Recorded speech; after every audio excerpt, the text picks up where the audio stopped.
Hi, everyone. Thank you for joining me for a workshop in partnership with the Chicago Passport Agency. I am so thrilled that John Hoban, Customer Service Manager at the Chicago Passport Agency, is with us today. Hi, John. The reason why we've asked John to join us is that so many constituents utilize passport agency services to travel outside of the country for many different reasons. Sometimes it's to get loved ones in another country. Sometimes passports are needed to travel for work. And sometimes it's purely fun. Whatever the case, the Chicago Passport Agency and my office are here for you. My office have received some questions about passport services, and we wanted to be able to share those questions and answers with you today. So even if you don't get your question answered today, please know that my office is here to help. Whether you have questions about an application that's already been submitted or you require an updated passport for an emergency travel, please be in touch. Now, just recently, a constituent contacted my office with an emergency case. Her father's health was rapidly declining and her passport had expired. We were able to schedule an emergency appointment, and within 2 days, the constituent had her passport in hand and traveled to be with her father. If you have questions for a federal agency, my office is here to help, and not just for issues related to passports. My office has experience cutting through the red tape of all federal agencies. Since I was sworn into Congress in 2019, I have helped constituents recover over $17 million. These were earned benefits that were returned following inquiries from my office, things like veterans benefits, Social Security payments, and tax returns. I've never forgotten that my office is your office. We are here to work for you and to be a resource.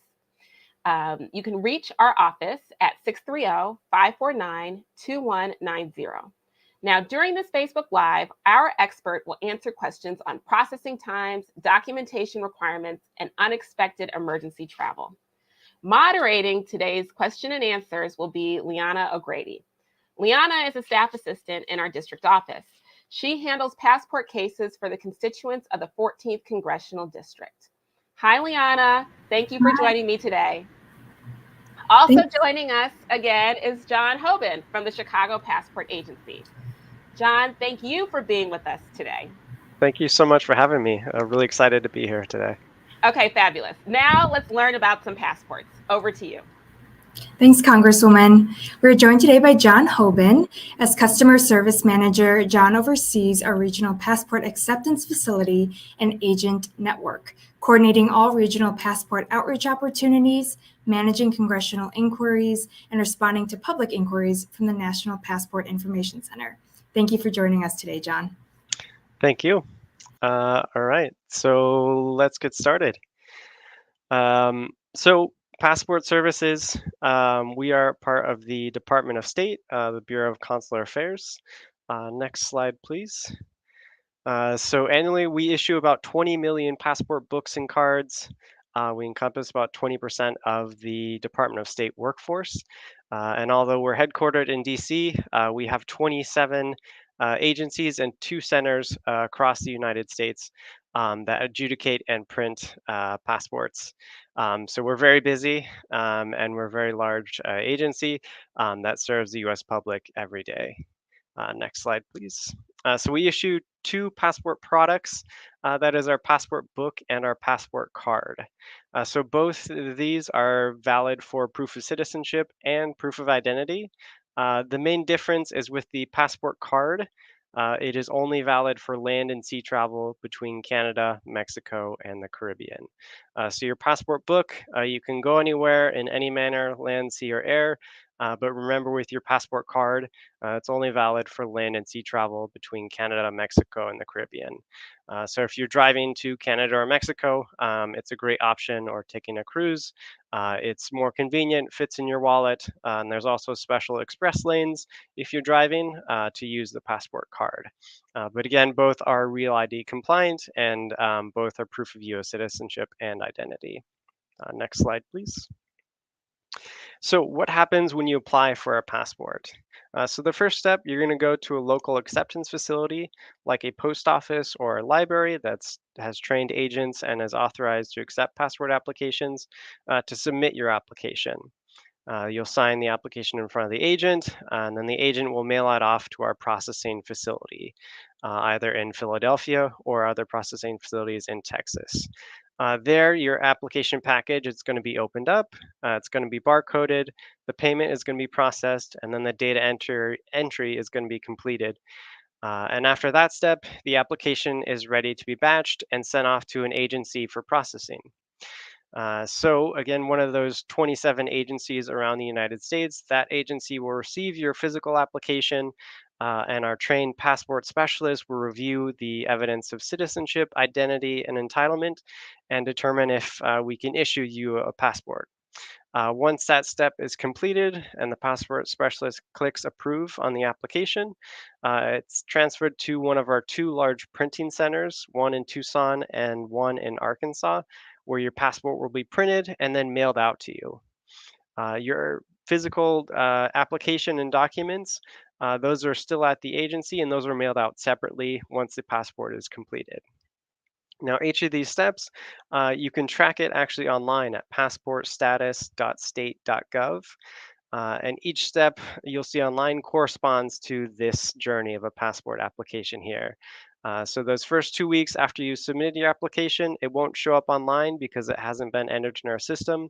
But after that, you'll see it go through the in-process stage, the approved stage, and then the mailing stage where you can get your tracking information at that time once the passport's been mailed out. So it's a great way. Make sure you either submit your email address with your application, or you can, again, go to our website at passportstatus.state.gov to track the status of your application on that journey until it reaches your home and is in your hands. Next slide, please. So our processing times.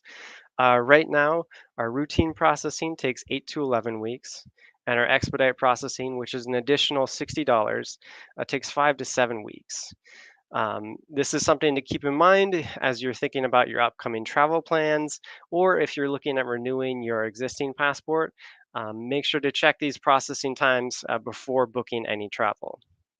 If you do have any urgent travel coming up, possibly if your passport's lost or an unexpected emergency overseas, there is opportunity to schedule an appointment by calling our National Passport Information Center for urgent travel within 2 weeks. Again, you'll need to have proof of travel within 2 weeks and proof of emergency if that's the type of appointment that you require. And then you'll need to call that number to schedule an in-person appointment. Our agents are available Monday through Friday from 8 a.m. until 10 o'clock at night. And that number is 1-877-487-2778. And again, that's to schedule an urgent travel appointment within 2 weeks. If you don't need your passport that fast or don't have an emergency, again, the best route is to go through regular processing of either routine or expedite through the mail. Next slide. So what do we do specifically here in Chicago? So our main activity is with our passport specialists to adjudicate those passport applications that are mailed in from around the country and in our region. But we also have a passport fraud prevention team here that works on detecting and deterring passport fraud. We also have our counter, which again provides the urgent travel and emergency appointment service. And we also do the training for our acceptance agents and certification of acceptance facilities in our region. And finally, we do outreach like events like this to make sure our message gets out there to the American public about passport services.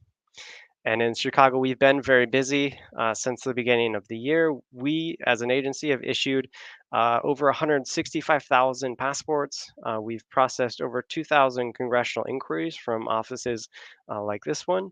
And we've helped over 23,000 emergency and urgent travel applicants at our counter.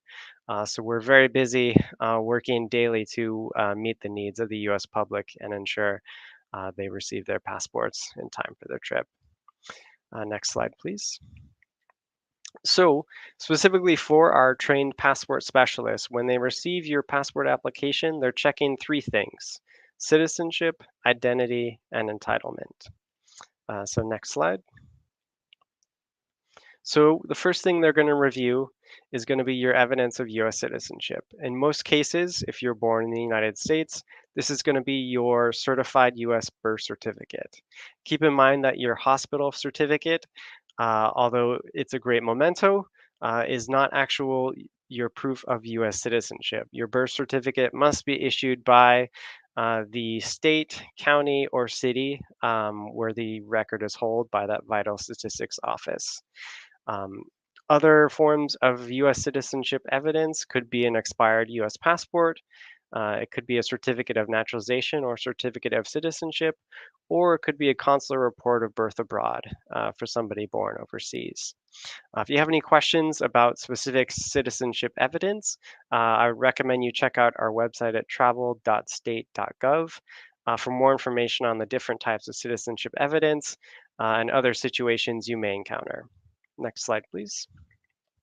So after our passport specialists, they review your evidence of US citizenship. They're also going to review your evidence of identity. This is a very important piece of the application to make sure who the applicant is, that that's the person that they really are. So we always request proof of identity. So usually in most cases, this is going to be a state issued valid driver's license or valid ID. If you do not have a valid ID or driver's license issued by a state, we may request additional identity documents with your application just to confirm that's you. And again, more information on that situation. If you have questions about that, you can get that at our website at travel.state.gov. And next slide. The last piece of the application that our passport specialist will determine is entitlement to a US passport. So there are certain situations where someone may not be entitled for a US passport due to either a certain amount of back taxes, if they owe child support, if there's an active arrest warrant, or if they're designated a sex offender. These four situations could affect your entitlement for US passport. And again, if you have any questions about that, I recommend checking our website at travel.state.gov. Next slide, please. So if all three of those boxes are checked, identity, citizenship, and entitlement, most likely your application will be approved and your passport will be printed. But sometimes there's other issues that could prevent us from approving your application. And these are the top 5 most common issues with photograph, with evidence of parental consent for children under the age of 16, issues with the citizenship evidence, issues with the identification, or if the application wasn't completed properly. For number 1, this is the most common reason that your application could be put on hold is because you didn't submit an acceptable photograph. I recommend to always check our website at travel.state.gov. We actually have a great photo tool where if you want to upload your photo, it can check it for acceptability and just to make sure that you don't have any delays when you submit your application. So always double check online to make sure your photo is good before submitting your application, and you'll save time down the line further when we can just click approve with your application and send it to be printed. Next slide, please. And like I've been saying multiple times, I know it sounds like a broken record, but really travel.state.gov is your most important resource for passport information and other information about traveling abroad. Um, Things like international adoptions, US visas, records and authentications. All this information is at our website at your fingertips. And it should always be your first resource when you have any questions or concerns about passports or other parts of the consular affairs. Please check our website and you're almost certain to find your answers to your questions there. And there's a lot of other great resources too, and even resources in Spanish if you'd also need that as well. So please travel.state.gov, check it out when you get a chance. And next slide, please. Now we're just going to take a look at a few things that are coming up and some updates from the field. So Real ID, you've probably been hearing stories about this in the media. It's been ongoing for a few years, but Real ID is coming into effect next May 2023. So that means that to fly domestically, you have to have a real ID compliant ID at the airport. So if you don't have a chance to get your ID updated with the state, with your driver's license or your state ID card, please remember that your passport book or passport card is also Real ID compliant. So that's a great alternative if you don't have time to go to the DMV to get your driver's license updated as Real ID compliant. You can still use your passport card or book because they're both Real ID compliant.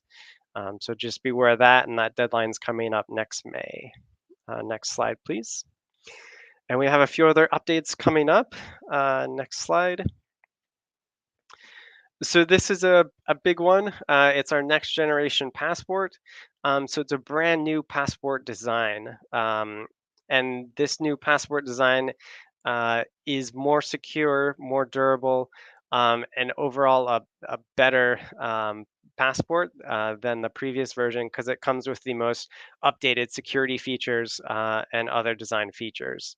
The biggest change that you'll notice is the data page is polycarbonate. So it's pretty much like a thin piece of plastic where the actual data and photograph, everything is etched into it. So you can actually feel the letters, you can see more of the security features, um, and it's actually really neat to look at compared to the other old passport. And that is rolling out this year. So if you apply this year, you could be receiving the new design. It hasn't been rolled out at all of our agencies yet, so we're still issuing the old version and the new version at the same time. And if you do get the old version, don't worry, it's still valid for travel, still incredibly secure document. It just doesn't have the latest design features, but both are fully valid for travel. But again, this next generation passport, it's more secure, and we're very excited about it. Next slide, please. This is another huge update for us at the Department of State, uh, is the online passport renewal program. So currently it is in a limited testing phase, so it hasn't been released to the public yet, but it's in a large testing phase right now where they're going through all the features. But eventually in the future, hopefully within the next year, if you have a valid 10-year adult passport book, instead of having to mail that in physically, you actually be able to do all the process online. So you'll be able to submit your payment online, you'll be able to submit your photo online and your application online. We'll receive that virtually, process it, issue the new passport, and it's going to save a lot of time, a lot of resources, and also much more convenient for the American public.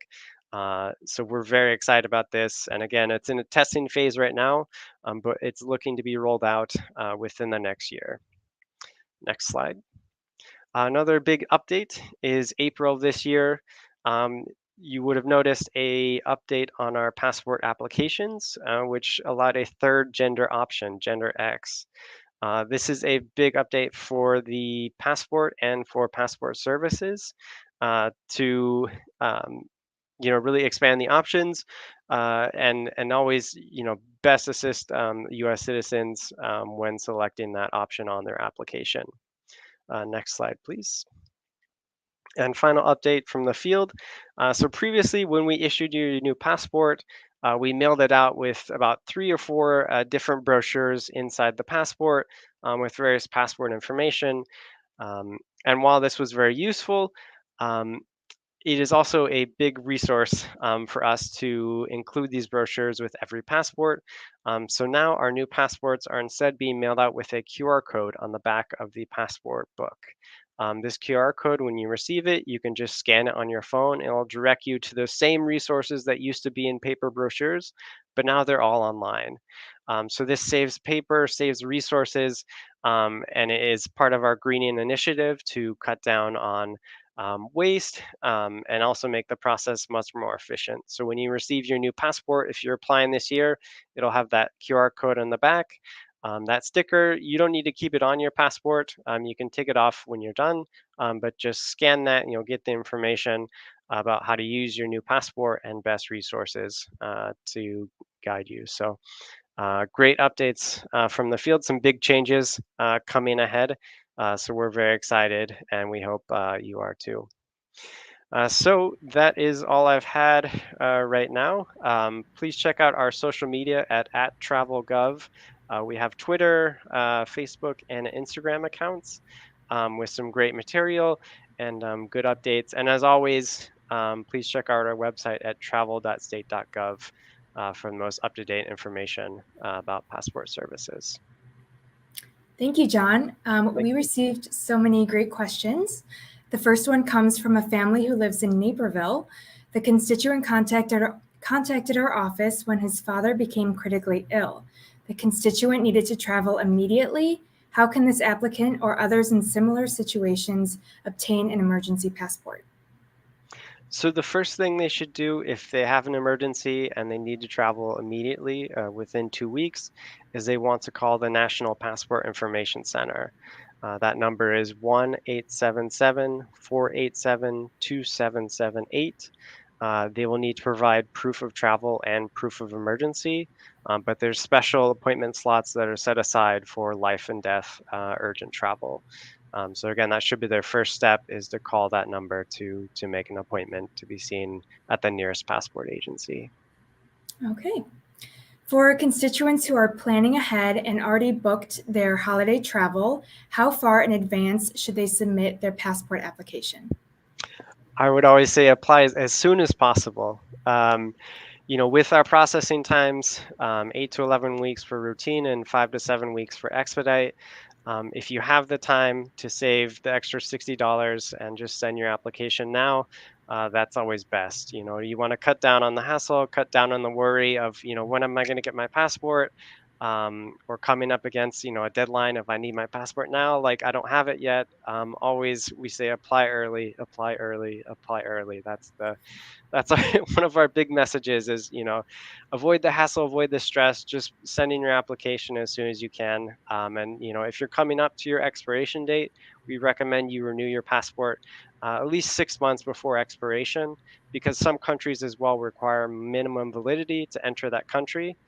So even if your passport's still valid, you could still have issues if it doesn't have that minimum validity before you enter the country. So always, 6 months before it expires, it's a good time to renew it. But again, just give yourself as much time as possible when you're renewing. Thank you. I regularly speak with constituents who booked travel and didn't realize their passport expired. If someone finds themselves in this situation, what should they do? So it's a tough situation to be in when you have that unfortunate surprise. Again, that first step, if you have travel within 2 weeks, is to call the National Passport Information Center to schedule that in-person appointment. That's your option at that point. Again, just to call that number, schedule an appointment, and we can try and issue the passport as soon as we can to meet your date of travel. For constituents who submit a passport application through the mail, is there a way to check the application status online? Yes. So like I talked about earlier with the journey of a passport application, each step of the application, you can track it on travel.state.gov. The specific web address is actually passport status, all one word, .state.gov. And you can go directly to that, enter in your information, and you'll get the status update of what stage your application is at. Perfect. This question comes from a constituent in Aurora. They say, I received a letter from the passport agency and I have some follow-up questions. Can I speak to someone at the agency about the letter? So when receiving a letter from us, if you have any questions about it, your first resource should go to our website at travel.state.gov. You can look up the specific issue that you may be having. So if it's with a photograph, you can look at our guidelines for photographs. If it's with citizenship evidence, we have pages of information about specific situations on what kind of documentation you need to provide. So that's probably the best resource of checking our website at travel.state.gov.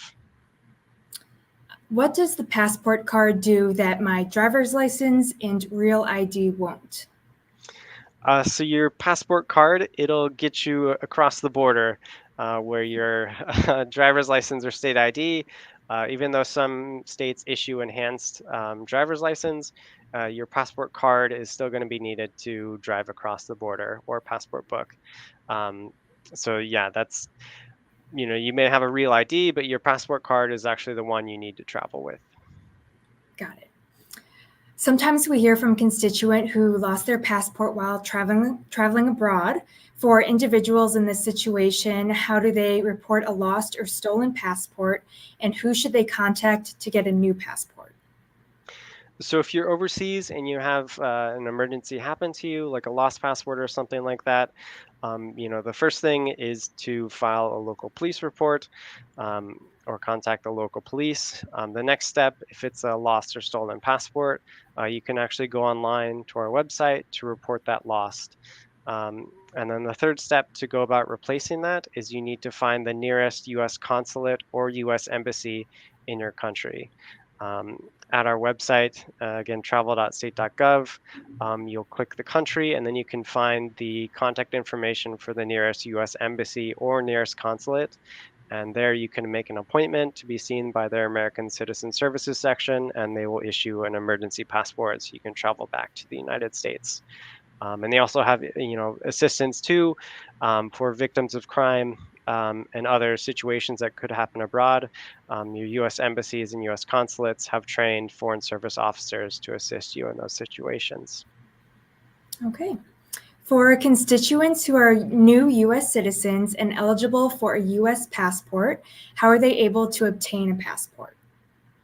For our new U.S. citizens, first, congratulations. It's a huge step. It's always great when we get to go to naturalization ceremonies to share information about passport services. But I would say the first step, go to our website, travel.state.gov. There's a whole tab on how to apply, and it'll give you information on the different options of how you can submit your passport application to get your first U.S. passport. Thank you. When applying for a child or a minor's passport, what documentation and whose signature is required? So for children, it can be a little more complicated. So we're looking for proof of U.S. citizenship. We're also looking for proof of relationship and proof of consent. So most of the time with the birth certificate, that's going to be proof of citizenship, and it'll also list the parents. So if there's two parents or one parent on the birth certificate, that's going to be the signature that's required.